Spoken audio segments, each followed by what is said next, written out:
Police say hundreds of state employees are safe after reports this morning of an armed intruder inside of a building. The Rockcastle County Detention Center is closed after smoke and flames sent more than a dozen of its inmates to the hospital. Coming up, the frustrated and surprised jailer explains why the fire was started. Today is the first alert severe weather day as we likely track some strong and severe thunderstorms into the area later on tonight. I'll have the very latest on what you can expect coming up.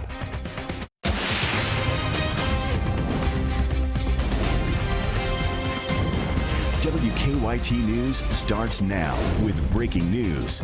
Good afternoon from WKYT News. I'm Bill Bryant. Rebecca Smith is in for Barbara today. Here's what's happening at noon. State employees in Frankfort got quite a scare late this morning after someone claimed to see an armed intruder. Now, this happened at the Cabinet for Human Resources. The building was evacuated, but Franklin County Sheriff Pat Melton says there was no active shooter. Police are doing one final sweep before letting everyone back inside.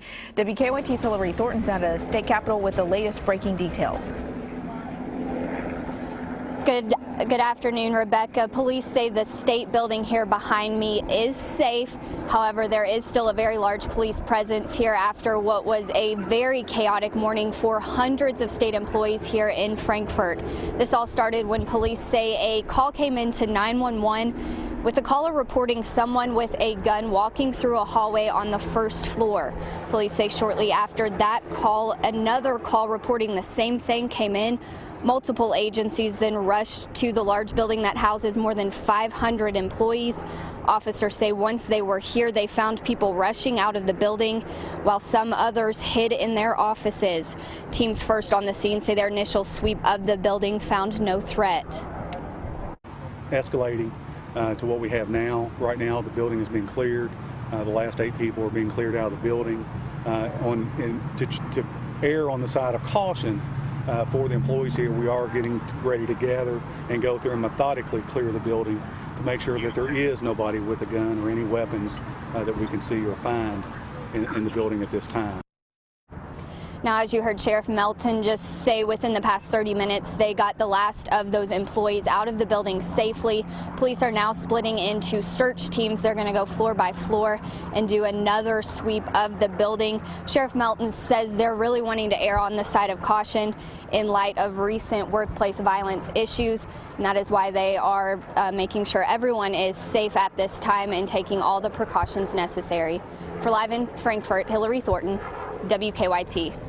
Hillary, thank you. It sounds like they're very close to the all clear in Frankfort, but employees have been shuttled to Kentucky State University and some other locations throughout Frankfort following the evacuations of today.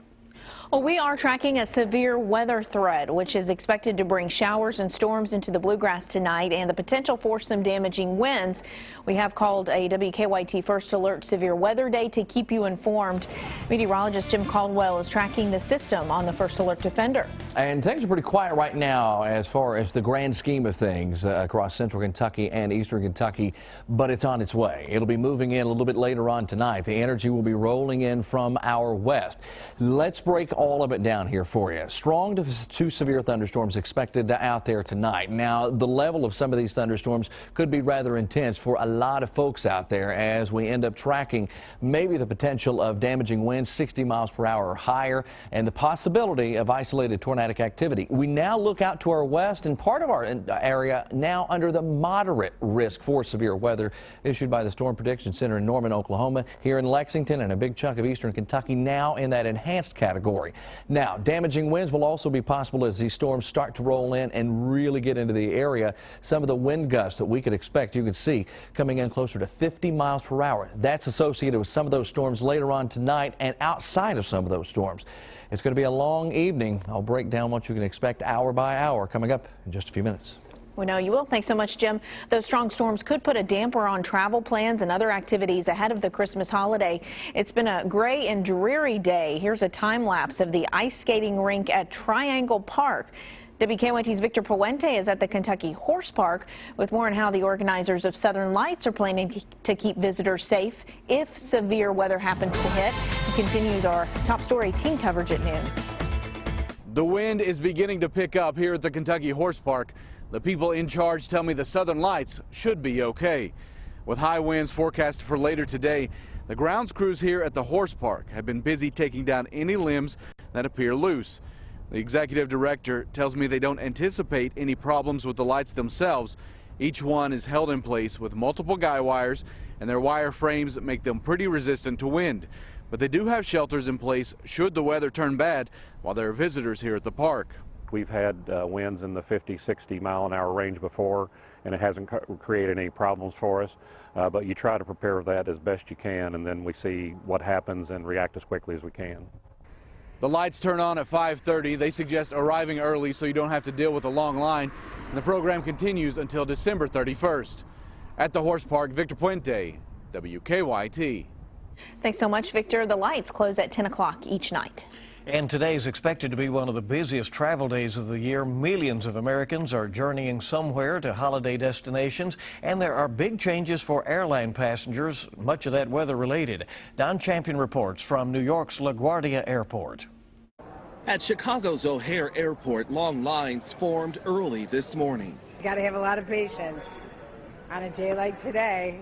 Nearly 6 million people are expected to fly over the holidays. AAA reports airfares are cheaper this year, with the average round-trip ticket costing $174. At New York's busy LaGuardia Airport, thick fog delayed flights. Jill Gardner is heading to Austin. I'm hoping that today will be a little bit smoother and the transition for catching other planes won't be so bad. Security is also tight this year with increased screenings, especially on international flights. TSA officials tell CBS News more passengers will likely pass through body scanners. The technology has evolved. A generic figure has replaced an individual's image to protect privacy. Hopefully it doesn't back up the travels too much, but security is really at its top right now. In the Pacific Northwest, continued rain and snow could cause headaches for drivers. For the first time, AAA predicts 100 million Americans will travel more than 50 miles from home between Christmas and New Year's. Gas prices averaging $2 a gallon are encouraging more people to get behind the wheel. Don Champion, CBS News, LaGuardia Airport. And the body scanning machines can detect non-metallic explosives, which is what officials say terrorists are trying to smuggle onto planes. Fire investigators are now saying a fire at a southern Kentucky jail overnight was intentionally set. The fire broke out just before 3 this morning at the Rockcastle County Detention Center on Main Street. This is in Mount Vernon. Several staff members and inmates did have to be treated for smoke inhalation. WKYT's Mark Barber is in Rockcastle County with the latest on the investigation. The Rockcastle County jailer is upset and frustrated.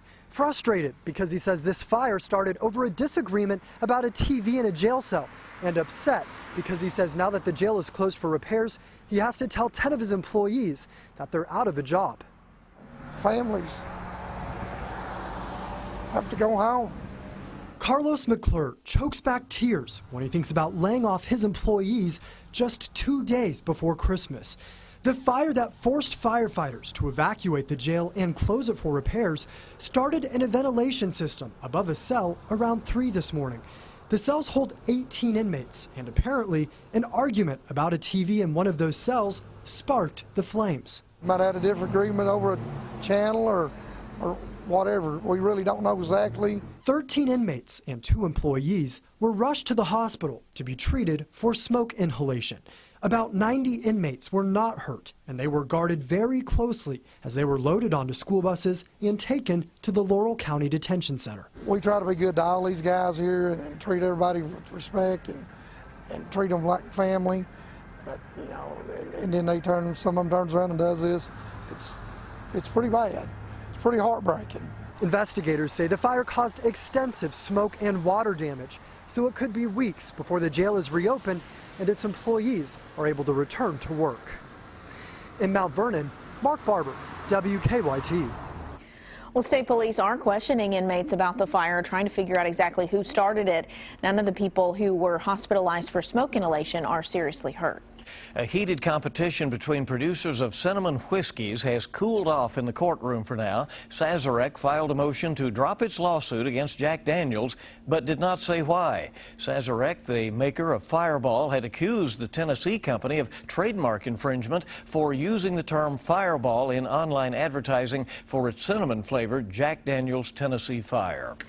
And Grant County will soon be wet. Voters there have passed an ordinance to allow full alcohol sales. The final total was 56% to 44%. Under the current law, only 5 restaurants in the entire county serve alcohol, and 70% of their sales have to come from food. The vote now allows places like hotels and convenience stores to sell liquor and beer going forward. The law is expected to take effect early in the new year. Well, the woman who police say intentionally drove her car onto the sidewalk on the Vegas Strip will face a judge for the first time this afternoon. We'll have the latest on the case next on Kentucky's #1 Midday News. Also ahead, Kentucky native and actress Jennifer Lawrence sharing her plans for the holidays, and they include a little taste of the bluegrass. We'll explain coming up on WKYT News at noon.